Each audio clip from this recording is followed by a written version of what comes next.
Oh, ito naman yung pinaka bahagi ng ube.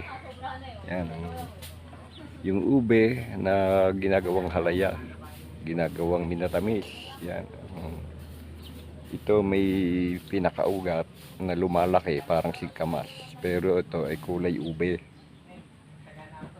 Yan ang ginagawang halaya. Yan, pagka marami. Yung iba ibinebenta pagka labis. Pwede rin itong ilaga yung laman nito. Kaya tinawag na ube, kulay ube ang balat. Pero meron namang balat ang ube, pero yung laman may puti. Yun. Pero karaniwan dito ay kulay ube, pati yung laman. Yan, para masarap kahit nilaga minatamis.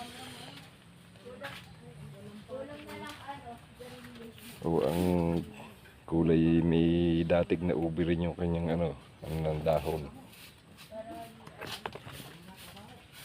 O ayan ang tubis puso. Ang dahon niya. Ayan.